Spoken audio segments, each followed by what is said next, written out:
Bonjour et bienvenue sur le site quatditlabible.com.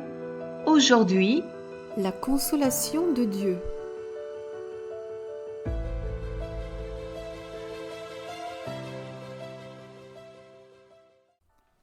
Nous allons d'abord regarder quelle fut la première mention de consolation dans la Bible. Il n'y a rien de pire pour un père que d'apprendre que son enfant est mort. Jacob a cru que son fils préféré, Joseph, était mort après avoir été attaqué par une bête. Ils ne retrouvèrent de lui que son vêtement ensanglanté. Dans Genèse 37, verset 35, il est dit « Tous ses fils et toutes ses filles vinrent pour le consoler, mais il ne voulut recevoir aucune consolation. Il disait « C'est en pleurant que je descendrai vers mon fils au séjour des morts. » Et il pleurait son fils. Alors bien sûr, ses enfants vinrent pour le consoler. Si on regarde ce qu'il est écrit en hébreu, référence Strong 51-62, cela veut dire être désolé, se consoler, se repentir. Donc il avait un énorme chagrin. Mais pire que cela, Jacob refusa d'être consolé. Comme son fils était mort sans avoir eu de sépulture, Jacob fit le choix de doucement dépérir afin de rejoindre son fils au séjour des morts. Jacob était donc inconsolable, une forme de dépression. Et en fait, ça peut être la même chose pour nous. Des événements, des souffrances peuvent nous faire sombrer. Mais ce n'est pas la volonté de Dieu. Dieu console.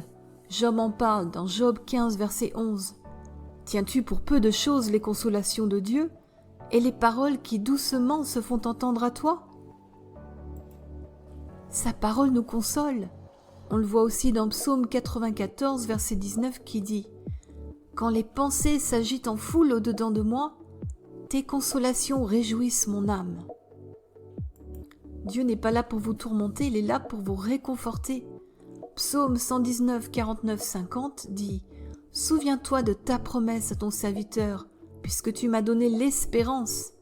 C'est ma consolation dans ma misère, car ta promesse me rend la vie. » Regardez, en fait, Dieu donne de l'espérance, et au milieu de la misère, eh bien, c'est de savoir que Dieu nous fait des promesses de vie, donc un meilleur futur. Oui, c'est tellement mieux de savoir que sa parole est remplie de ses promesses qui nous donnent la vie et non la mort. Romains 15, verset 4 dit « Or, tout ce qui a été écrit d'avance l'a été pour notre instruction, afin que par la patience et par la consolation que donnent les Écritures, nous possédions l'espérance. » Donc Dieu désire que même au milieu de circonstances très noires, de crises ou je ne sais quoi, on ait toujours une consolation dans son écriture. C'est pas simplement pour nous tapoter sur l'épaule, mais c'est pour nous donner un futur rempli d'espérance. Et à un moment donné, ce futur devient du présent. L'espérance de Dieu nous console. Il nous donne toujours un avenir et un espoir. Jérémie 29, verset 11 dit, et c'est Dieu qui parle, « Car je connais les projets que j'ai formés sur vous, dit l'Éternel, projets de paix et non de malheur, afin de vous donner un avenir et de l'espérance. » En fait, tout ceci pour nous faire réaliser que la bonté et la fidélité de Dieu nous consolent, et c'est important de croire en cela. Et c'est quelque chose que David a bien compris. Psaume 119, versets 76 à 77 dit « Que ta bonté soit ma consolation, comme tu l'as promis à ton serviteur.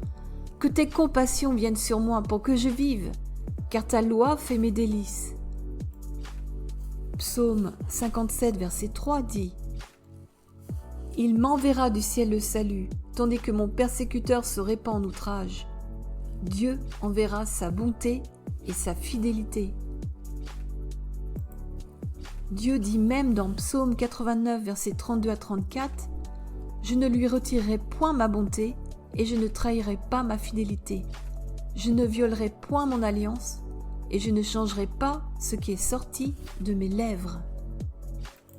Donc observez bien, rien que dans ce petit passage, Dieu donne plusieurs garanties qu'il va manifester sa bonté et non pas quelque chose de mauvais envers nous. Il ne va pas retirer sa bonté, il ne va pas trahir sa fidélité, il ne va pas violer son alliance, c'est-à-dire qu'il ne va pas violer les promesses qu'il vous a faites, il ne va pas modifier ce qui est sorti de ses lèvres. Donc il ne va pas changer d'avis. Et c'était ça la force de David. Il avait confiance en la fidélité de Dieu, en sa bonté. Il savait que Dieu allait venir à son secours, quoi qu'il arrive. Alors si c'était vrai sous l'ancienne alliance, combien plus sous la nouvelle alliance qui est une meilleure alliance? Hébreux 8:6 l'affirme. Voici ce qui est dit, mais maintenant, il, donc c'est Jésus, a obtenir un ministère d'autant supérieur qu'il est le médiateur d'une alliance plus excellente qui a été établie sur de meilleures promesses.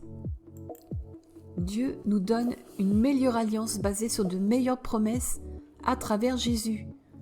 Bon, bien sûr, il ne faut pas faire exprès d'abuser de sa bonté, mais Dieu est toujours là pour manifester son amour envers vous, même si vous êtes au plus profond du trou. Alors il existe une autre consolation, celle qui est appelée la consolation d'Israël. Alors pour la remettre un petit peu dans son contexte, l'humanité était condamnée à être séparée pour l'éternité de Dieu à cause de la chute, vous savez, la faute d'Adam et Ève. Mais Dieu a voulu nous donner un avenir fait d'espérance en nous annonçant une consolation, celle amenée par Israël. Luc 2, verset 25 dit « Et voici, il y avait à Jérusalem un homme appelé Siméon. Cet homme était juste et pieux. Il attendait la consolation d'Israël et l'Esprit Saint était sur lui. »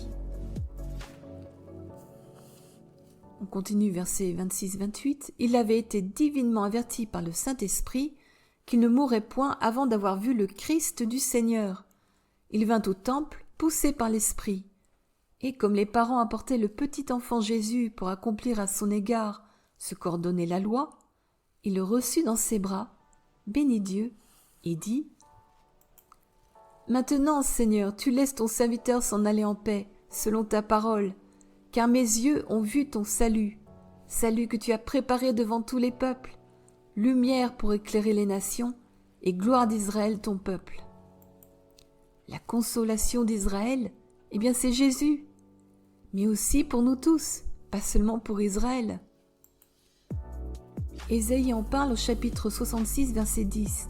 « Réjouissez-vous avec Jérusalem, faites d'elle le sujet de votre allégresse, vous tous qui l'aimez, tressaillez avec elle de joie, vous tous qui menez deuil sur elle. » Verset 11. « Afin que vous soyez nourris et rassasiés du lait de ses consolations, afin que vous savouriez avec bonheur la plénitude de sa gloire. » Dieu désire nous nourrir de ses consolations avec toutes les choses dures qu'on traverse dans la vie. Continuons au verset 12. « Car ainsi parle l'Éternel. Voici, je dirigerai vers elle la paix comme un fleuve, et la gloire des nations comme un torrent débordé. Et vous serez allaités, vous serez portés sur les bras, et caressés sous les genoux. » Donc ce passage est un peu particulier, car il annonce la venue du Prince de paix, Jésus, qui manifeste la gloire et la paix de Dieu. Jésus reviendra pour instaurer un règne de paix. Mais pour nous, qu'est-ce que ça veut dire aujourd'hui? Eh bien, regardons 1 Pierre, chapitre 1, verset 3, qui dit « Béni soit Dieu, le Père de notre Seigneur Jésus-Christ, qui, selon sa grande miséricorde, nous a régénérés pour une espérance vivante par la résurrection de Jésus-Christ d'entre les morts. » Nous, les croyants, nous avons une espérance vivante, celle des promesses de Dieu et une vie après la mort dans la présence de Dieu. Dieu ne nous laisse pas nous débrouiller tout seuls, patauger dans la noirceur de cette vie. Il nous accorde sa grâce, l'aide de son Saint-Esprit. Il nous console et nous guérit, esprit, âme et corps. 2 Corinthiens 4, versets 16 à 18 dit « C'est pourquoi nous ne perdons pas courage. Et lors même que notre homme extérieur se détruit, notre homme intérieur se renouvelle de jour en jour.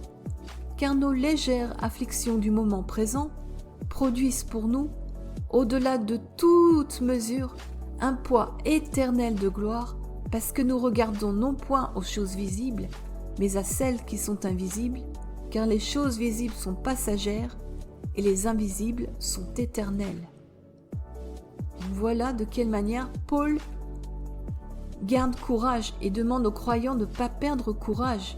Donc notre homme extérieur qui se détruit, on a un corps qui vieillit, qui ne s'arrange pas et qui va mourir un jour. Et ça parle aussi des persécutions qu'il peut y avoir. Mais l'homme intérieur, donc le véritable nous, qui un jour sera auprès du Seigneur, c'est le contraire, il se renouvelle de jour en jour par l'Esprit du Seigneur. Et les légères afflictions dont il parle du moment présent, en fait, Dieu va nous donner une consolation qui seront incomparables à ce qu'on a vécu sur terre. Donc déjà, c'est énorme, sans parler de l'aide qu'il nous donne pour le temps présent. Donc il nous parle de ces consolations invisibles. Donc ne pas oublier, quand Paul parle de légère affliction, il a dit un peu plus loin de quoi il s'agissait. 2 Corinthiens 11, versets 23-26 dit « Sont-ils ministres de Christ ?» Donc c'est Paul qui parle. « Je parle en homme qui extravague. Je le suis plus encore. Par les travaux, bien plus. Par les coups, bien plus. Par les emprisonnements, bien plus. Souvent en danger de mort. 5 fois j'ai reçu des Juifs 40 coups moins 1. 3 fois j'ai été battu de verge. 1 fois j'ai été lapidé. 3 fois j'ai fait naufrage. J'ai passé 1 jour et 1 nuit dans l'abîme. Fréquemment en voyage, j'ai été en péril sur les fleuves, en péril de la part des brigands, en péril de la part de ceux de ma nation, en péril de la part des païens, en péril dans les villes, en péril dans les déserts, en péril sur la mer, en péril parmi les faux frères. Donc lorsqu'on regarde ce qu'il dit, donc il a eu des travaux pénibles, il a eu des coups, il a été en prison plusieurs fois, souvent en danger de mort, 5 fois il a reçu 40 coups moins 1. Pourquoi croyez-vous que c'était 40 coups moins 1 ? Parce qu'en fait 40 coups c'était la limite pour un homme physiquement normal, enfin de force normale, de tomber raide mort. Donc il faisait juste 39 coups pour pas que le cœur lâche. Et ça il l'a eu 3 fois. Il a été battu de verge, lapidé, 3 fois il a fait naufrage, et il a passé 1 jour et 1 nuit dans l'abîme, et où qu'il allait, que ce soit les fleuves, dans son pays, au milieu des païens dans ses voyages, au milieu des villes, ou à l'extrême dans les déserts, sur la mer, et au milieu même des croyants, il était toujours en péril. Donc il avait de quoi sauter un plomb. Et je ne crois pas qu'il y en ait parmi nous qui subit autant d'afflictions. Et pourtant Paul dit « Nos légères afflictions du moment présent produisent pour nous, au-delà de toute mesure, un poids éternel de gloire. » Donc voilà, il a tellement conscience de la consolation de Dieu que pour lui, c'est des légères afflictions. Donc en fait, il apprend aux croyants comment prendre courage malgré des adversités qui sont phénoménales. On a l'impression de lire l'histoire d'un surhomme. Et pourtant, Paul s'adresse aux croyants pour leur montrer comment traverser tout ça. Il nous encourage à regarder non point aux choses visibles, c'est-à-dire ce qu'on est en train de traverser, mais à celles qui sont invisibles, c'est-à-dire ce qui se passe auprès de Dieu. Rappelez-vous, nous sommes assis à la droite de Dieu en Jésus-Christ. Il continue en disant car les choses visibles sont passagères. Donc toute notre vie sur terre, c'est passager, toute la souffrance, c'est passager. Un jour, tout ça, ça va se terminer. Alors que les choses invisibles, elles, sont éternelles. Elles ne cesseront jamais et ce ne sont que des bonnes choses. En d'autres mots, il faut regarder nos circonstances dans la perspective de l'éternité. Par rapport à l'éternité, notre vie, c'est quoi ? C'est un point minuscule, microscopique. Alors que le poids éternel de gloire, Comme le dit son nom, c'est éternel. Ça n'aura jamais de fin. C'est des milliards de fois plus grand. On ne peut même pas mesurer. Mais attendez, ce n'est pas tout. Non seulement nous avons cette consolation auprès de Dieu, mais Dieu vient à notre aide. Parce que Dieu est un Dieu de consolation.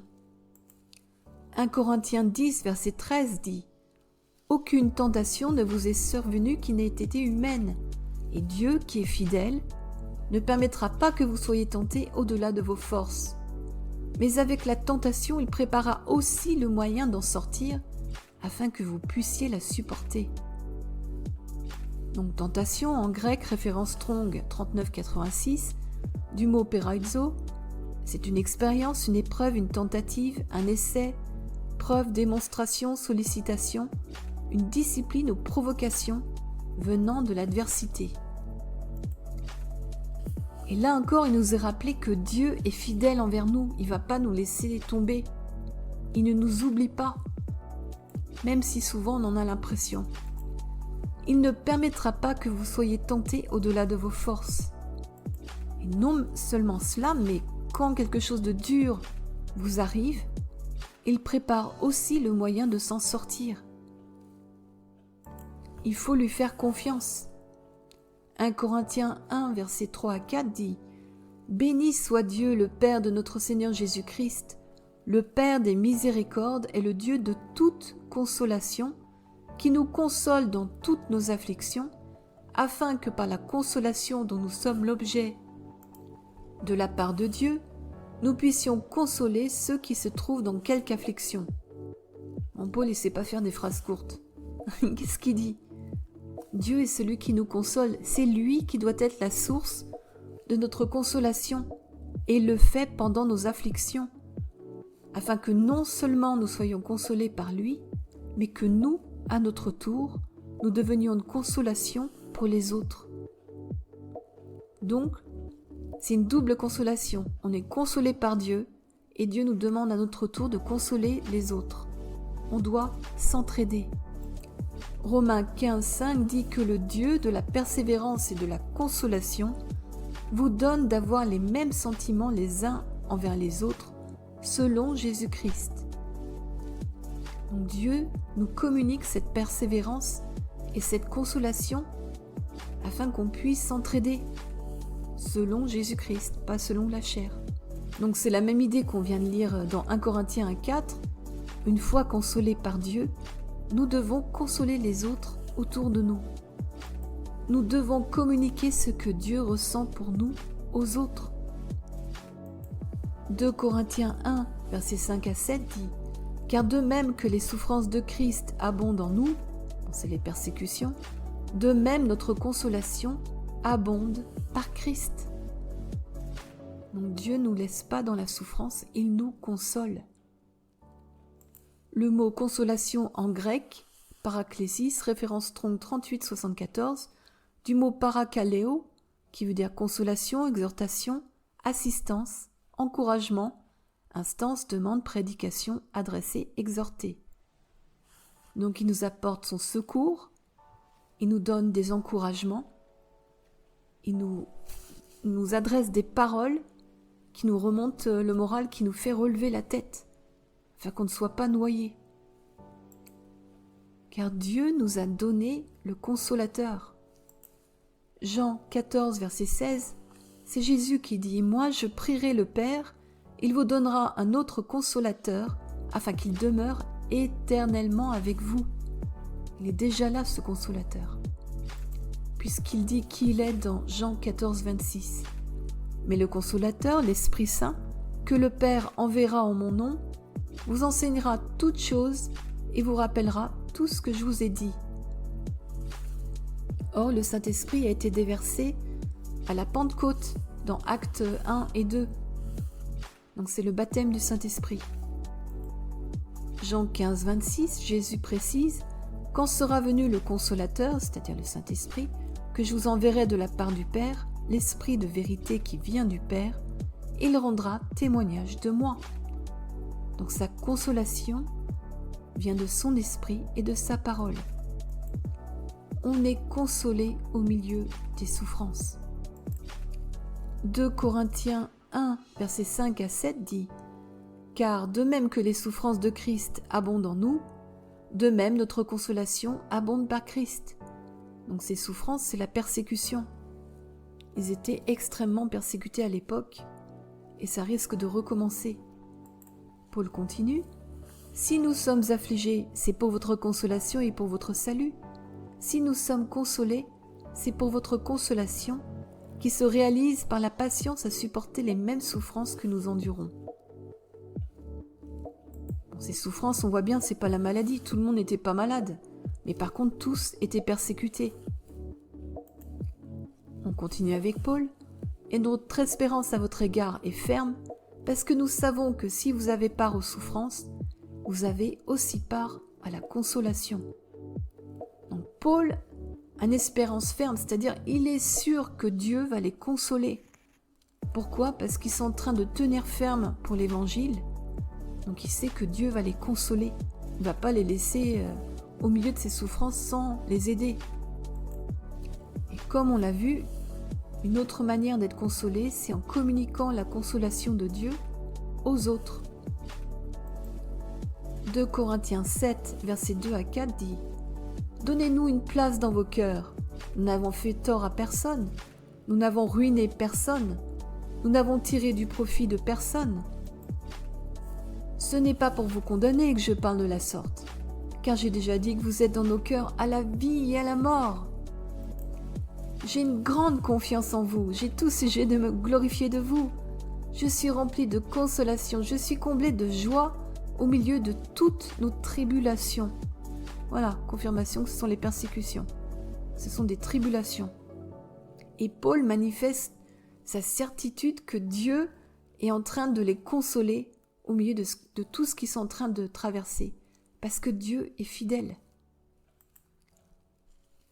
2 Corinthiens 7, versets 6 à 7 dit « Mais Dieu, qui console ceux qui sont abattus, nous a consolés par l'arrivée de Tite, et non seulement par son arrivée, mais encore par la consolation que Tite lui-même ressentait à votre sujet. Il nous a raconté votre ardent désir, vos larmes, votre zèle pour moi, en sorte que ma joie a été d'autant plus grande. » Donc Paul a reçu de bonnes nouvelles de Tite et il en a été consolé. Alors pourquoi sommes-nous consolés par les autres ? Romains 12, versets 4 à 5 dit « Car comme nous avons plusieurs membres dans un seul corps, et que tous les membres n'ont pas la même fonction, ainsi nous qui sommes plusieurs, nous formons un seul corps en Christ, et nous sommes tous membres les uns des autres. » Ça veut dire quoi ? Les autres nous consolent parce que nous formons une même famille, et que l'amour de Dieu nous touche tous. Donc si vous vous sentez tout seul, ou peut-être vous n'avez plus de famille autour de vous, eh bien Dieu vous a inclus dans sa famille. Bon, rappelez-vous, sur terre, elle n'est pas parfaite. Mais nous devons vraiment persévérer et apprendre à toucher les gens autour de nous si nous sommes croyants. C'est ce que Dieu nous appelle à faire. Jean le rappelle dans 1 Jean 4, verset 11, « Bien-aimés, si Dieu nous a ainsi aimés, nous devons aussi nous aimer les uns les autres. » Donc on arrive à aimer les autres quand on réalise à quel point Dieu nous aime, et pas l'inverse. Quand on réalise à quel point Jésus a payé le prix pour nous, eh ben on est reconnaissant et naturellement on commence à aimer les gens autour de nous. Philippiens 2, versets 1 à 2 dit « Si donc il y a quelque consolation en Christ, s'il y a quelque soulagement dans l'amour, la charité c'est le vieux mot pour amour, s'il y a quelque union d'esprit, s'il y a quelque compassion et quelque miséricorde, rendez ma joie parfaite, ayant un même sentiment, un même amour, une même âme, une même pensée. » Donc qu'est-ce que dit Paul dans Philippe ? Bien, si Christ apporte une consolation, si l'amour apporte un soulagement, si on s'unit les uns les autres, eh bien il faut persévérer et manifester cette consolation, c'est son amour. Parce que Christ nous a apporté dans sa consolation et qu'on se l'apporte les uns les autres de la même manière, dans un même amour, à l'unisson. Paul continue en disant « Ne faites rien par esprit de parti ou par vaine gloire, mais que l'humilité vous fasse regarder les autres comme étant au-dessus de vous-même. » Donc, ce qui peut empoisonner cette unité, c'est lorsque des gens ont envie de sortir du lot et se faire passer pour quelqu'un. Donc ils essaient de se faire passer pour des dirigeants, se mettent à des positions auxquelles Dieu ne les a pas appelés. Donc Paul nous rappelle d'être humble et d'honorer toute personne autour de nous. Il continue en disant que chacun de vous, au lieu de considérer ses propres intérêts, considère aussi ceux des autres. Donc c'est dans la même lignée. La gloire, c'est de considérer ses propres intérêts et pas tenir compte de ceux des autres, alors que Paul nous appelle à être humble, c'est-à-dire à pas regarder qu'à soi, mais à considérer les intérêts, les besoins des autres autour de nous. Et c'est quelque chose qu'il rappelle souvent. Dans Philippiens 2, versets 5 à 8, il dit « Ayez en vous les sentiments qui étaient en Jésus-Christ, lequel, existant en forme de Dieu, n'a point regardé comme une proie arrachée d'être égal à Dieu, avec Dieu, mais s'est dépouillé lui-même en prenant une forme de serviteur, en devenant semblable aux hommes, ayant paru comme un simple homme. Il s'est humilié lui-même, se rendant obéissant jusqu'à la mort, même jusqu'à la mort de la croix. » Donc en fait, il prend l'exemple de Jésus qui s'est humilié, qui s'est dépouillé de tout, lui qui était égal à Dieu, pour devenir semblable aux hommes, pour servir. Rappelez-vous qu'il a lavé les pieds de ses disciples, c'était une tâche qui était faite par les serviteurs, et s'est rendu obéissant jusqu'à la mort, donc il n'a pas hésité à aller à la croix. Donc l'ultime humiliation, contrairement au crucifix, Jésus était mis à nu, il était nu sur la croix, complètement dépouillé jusqu'au bout. Il s'est humilié pour tout prendre sur lui et pour servir l'humanité. Donc Paul nous dit, ayez les mêmes sentiments, c'est-à-dire ayez la même attitude. Il faut avoir cette même approche de Jésus. Il faut vraiment voir les gens comme Jésus nous a vus, au point de se sacrifier jusqu'au bout.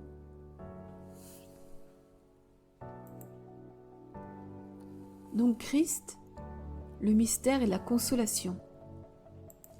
Colossiens 2, versets 1 à 3 dit « Je veux en effet que vous sachiez combien est grand le combat que je soutiens pour vous, et pour ceux qui sont à Laodicée, et pour tous ceux qui n'ont pas vu mon visage en la chair, afin qu'ils aient le cœur rempli de consolation, qu'ils soient unis dans la charité, donc c'est l'amour, et enrichis d'une pleine intelligence pour connaître le mystère de Dieu, savoir Christ, mystère dans lequel sont cachés tous les trésors de la sagesse et de la science. » Donc Jésus est un mystère qui nous apporte une puissante consolation. 2 Thessaloniciens 2, versets 15 à 17 dit « Que notre Seigneur Jésus-Christ lui-même et Dieu notre Père qui nous a aimés et qui nous a donné par sa grâce une consolation éternelle et une bonne espérance, console vos cœurs au présent et vous affermisse en toute bonne œuvre et en toute bonne parole. » Donc on voit ici qu'on a une consolation éternelle, mais qui démarre déjà maintenant, puisqu'il parle de cette bonne espérance qui console notre cœur au temps présent. On a donc vu beaucoup de choses. Je vous propose de résumer ce qu'on a vu. Donc une bonne petite récap. Alors qu'est-ce qu'on a vu? Sans consolation, on peut sombrer à petit feu comme Jacob voulut le faire en croyant son fils Joseph mort. On peut avoir des événements, des souffrances qui peuvent nous submerger de la même manière. Mais ce n'est pas la volonté de Dieu qu'on se laisse couler. Dieu désire nous consoler. Par sa parole, qui est remplie de promesses pour cette vie-ci, et pour nous donner un avenir rempli d'espérance qui va durer pour l'éternité. Donc il nous donne une espérance non seulement pour notre vie, mais pour notre futur. La bonté et la fidélité de Dieu nous apportent une consolation solide.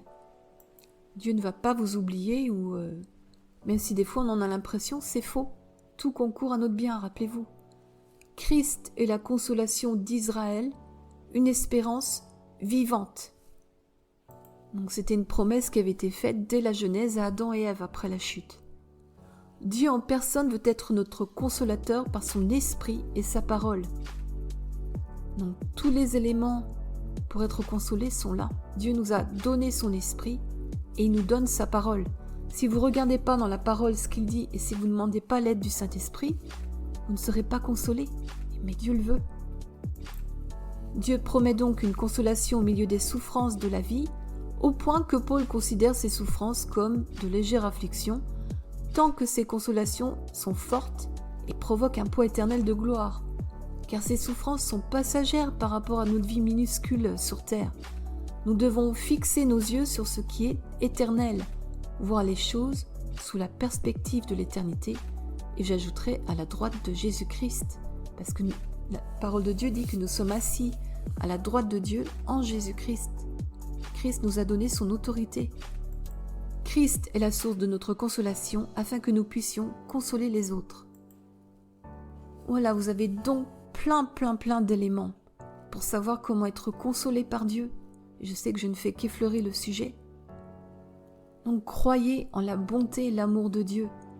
Rappelez-vous, il vous aime.